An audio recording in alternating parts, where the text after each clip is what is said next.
نصف شعبان 15 شعبان بھی ہے، اور اس رات کو میرے نبی کی صبح کو روزہ رکھتے تھے، اور اس روزے کی فضیلت یہ ارشاد فرمائی کہ 15 شعبان کا روزہ پچھلی 15 سے اس 15 کے درمیان جتنے گناہ ہوتے ہیں سب کی معافی کروا دیتے۔ ایک دن کا روزہ سارے پورے سال کے گناہ معاف فرما دیتے۔ دوسرا 15 شعبان میں اللہ کے ہاں تو سب کچھ موجود ہے، لکھا ہوا ہے، لیکن جیسے گورنمنٹ بجٹ پیش کرتی نا پورے سال میں، یہ ہوگا یہ ہوگا یہ ہوگا یہ ہوگا، چیزوں کے ریٹ اور باقی ساری چیزوں کا اعلان ہوتا ہے، اسی طرح میرا اللہ اس رات پورے سال کا اعلان فرماتا ہے کہ فرشتوں کی طرف فرشتے پورا سنا دیتے ہیں کہ اس سال میں کیا ہوگا، کہاں بارش ہوگی کہاں نہیں ہوگی، کہاں امن ہے کہاں جنگ ہے، کہاں بیماری ہے کہاں صحت، کون کیسا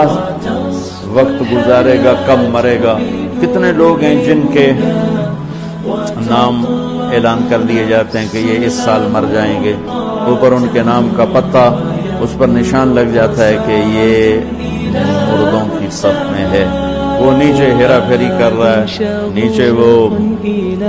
چوری کر رہا ہے، ڈاکے مار رہا ہے، رشوت لے رہا ہے اور کیا کچھ کر رہا ہے، اوپر اس کا نام مردوں میں ہے، اور فرشتے اس پہ مسکراتے ہیں کیسا بے وقوف ہے، اوپر مردوں میں لکھا جا چکا ہے، نیچے یہ بے ایمانی کر رہا ہے، بدمعاشی کر رہا ہے۔ تو اللہ کے خصوصی پیکج میں جمعہ کی رات ہے کہ یہ رات باقی راتوں سے افضل ہے، اور عید الفطر کی رات ہے، اس رات بھی اللہ تعالیٰ کی بخشش اور معافی کے اعلان ہوتے ہیں، بڑی عید کی رات ہے اس میں بھی اللہ کی معافی کے اعلان ہوتے ہیں، اور یہ 15 شعبان کی رات ہے کہ اس میں اللہ کے نبی نے فرمایا کہ اللہ تعالیٰ اپنے بندوں پہ نظر فرماتا ہے، اور بنو کلب یہ ایک قبیلہ تھا، کلب ان کے پاس جانور بہت تھے، جانوروں میں بھیڑیں بہت زیادہ تھیں، تو اللہ کے نبی نے مثالاً فرمایا کہ جتنے بنو کلب کی بھیڑوں کے جسم پر بال ہیں اتنے لوگوں کی اللہ بخشش فرماتا ہے۔ انہاں بھیڑاں دے وال کون گنے، ایک دے گنن بہ جاؤ تو پورا مہینہ لگ جاوے، تو ان کی لاکھوں بھیڑیں اور ہر بھیڑ کے جسم پر کروڑوں بال، تو میرے نبی نے مثال کے طور پر یہ ارشاد فرمایا، یہ ایک مثال ہے کہ اللہ بے حساب لوگوں کی معافی کا اعلان فرماتا ہے۔ آپ فرماتے تھے کہ میں روزہ رکھتا ہوں اس لیے کہ جب میری موت کا اوپر اعلان ہو رہا ہو تو میں روزے کے ساتھ، میں جب میرا نام زندوں سے کٹ کے اور آگے جانے والوں میں لکھ دیا جائے تو پھر میں روزے کی حالت میں ہوں۔ تو اس کے دن کا روزہ اور رات کی بندگی، رات کی بندگی کوئی مخصوص نہیں، ہمارے ہاں بہت سارے عجیب و غریب کام شروع ہو رہے ہیں، اور 15 شعبان ہو، لیلۃ شب قدر ہو، شب جمعہ ہو، یا جتنی بھی یہ عبادات کی رات ہیں، اس میں کوئی اجتماعی عبادت نہیں ہے، اس میں فرد کی انفرادی عبادت ہے، اور گھر میں ہے، مسجد میں نہیں، گھر میں، اپنے گھروں کو مسجد بناؤ۔ میرے نبی کبھی بھی سنتیں مسجد میں نہیں پڑھتے تھے، اب حیران ہوں گے کہ میرے نبی نے کبھی زندگی اشراق پڑھے، مسجد میں 2 نفل آپ نے پڑھے ہیں اشراق،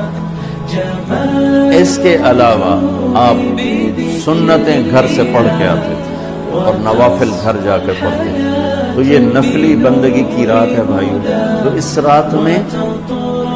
انفرادی عبادت ہے، کوئی اجتماعی نہیں، آؤ بھائی صلاۃ تسبیح پڑھیں اور آپ اکٹھے بیٹھ کے ذکر کریں، اکیلا۔ اور پھر اس میں بہترین بندگی ہے توبہ کرنا اور دعا کرنا، بہترین بندگی، کیونکہ اس رات میں اللہ تعالیٰ اپنے بندوں پہ نظر ڈالتا ہے اور سب اہل ایمان کی بخشش کرتا ہے۔ 15 شعبان کی جو رات ہے جس کو شب برات کہا جاتا ہے، اس کا نام شب برات کسی بھی حدیث سے ثابت نہیں ہے، اس لیے عرب اس کو اکثر لیلۃ النصف من شعبان کہتے ہیں کہ شعبان کے جو نصف ہے اس کی رات۔ خیر اس کا نام شب برات ہو، اگر اس وجہ سے برات کے اس میں اللہ تعالیٰ کہا جاتا ہے کہ جہنم سے بری کر دیتے ہیں، تو اس وجہ سے کسی نے نام دے دیا ہو تو ایک الگ بات ہے۔ یہ جو ہے نا تقدیر کا معاملہ، یہ بھی اس کا ہے، لیلۃ اعمال پیش ہونے کا، یہ بھی لیلۃ القدر کا ہے۔ علامہ ابن تیمیہ رحمہ اللہ تعالیٰ نے یہ بات لکھی ہے کہ روافض نے لیلۃ القدر کی اہمیت کو گھٹانے کے لیے اس رات کے فضائل کو میں غلو سے کام لیا ہے، یعنی جو چیزیں لیلۃ القدر سے متعلق تھیں وہ یہاں پھر دی ہیں۔ ایک اور چیز اس بارے میں بتائی جاتی ہے اگلے دن کا روزہ، تو اگلے دن کا روزہ بھی کسی صحیح حدیث سے ثابت نہیں ہے۔ ابن ماجہ کی ایک روایت ہے، وہ بھی سند کے لحاظ سے بہت کمزور ہے۔ تو وہی بات میں دوبارہ دہراؤں گا کہ فضیلت میں کسی عمل کی کو ثابت کرنا تو درست نہیں ہے، پہلے سے ثابت شدہ کوئی عمل ہو تو اس کی فضیلت میں ضعیف حدیث بیان کی جا سکتی ہے، ضعیف حدیث سے کوئی چیز ثابت نہیں ہوتی۔ تو 15 شعبان کا روزہ اس کا اسلاف میں ہمیں نہیں ملتا، کوئی کسی مستند روایت میں کوئی تذکرہ ہو کوئی، اور ابن ماجہ کی اس روایت کے علاوہ بھی کہیں ہمیں کوئی روایت نہیں ملتی۔ اور محدثین کے ایک اصول ہے کل ما تفرد به ابن ماجہ فهو ضعیف۔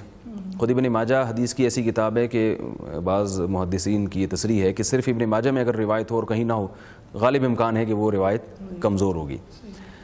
البتہ یہ ضرور ہے کہ ایام بیز کے روزے وہ سنت ہیں، ہر مہینے کی ہر مہینے کی اسلامی تاریخ کی 13، 14 اور 15 تاریخ کے روزے رکھنا یہ سنت ہے۔ تو اس لیے علماء کہتے ہیں کہ اگر کوئی پہلے سے روزے رکھتے چلا آ رہا ہے ایام بیز کے روزے، تو وہ ان شعبان میں بھی رکھ لے، اور اگر پہلے سے نہیں رکھ رہا تو خاص 15 تاریخ کا روزہ رکھنا پھر یہ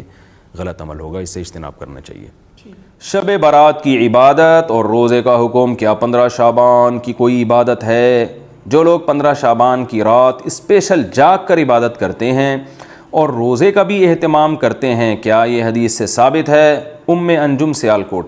15 شعبان کا روزہ تو کسی صحیح حدیث سے ثابت نہیں ہے، اس لیے اس کو تو چھوڑ دینا چاہیے اس کو، اور کیونکہ ضعیف حدیث سے بہرحال کسی عمل کا ثبوت نہیں ہوتا۔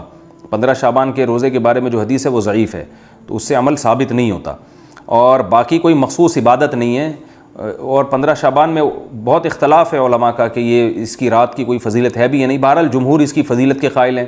تو اگر کوئی اس کی فضیلت کی بنیاد پر عبادت کرنا چاہے تو عبادت کا کوئی مخصوص طریقہ نہیں ہے، جیسے چاہیں عبادت کریں، بلکہ مخصوص طریقہ ایجاد کر لینا یہ بدعت ہے۔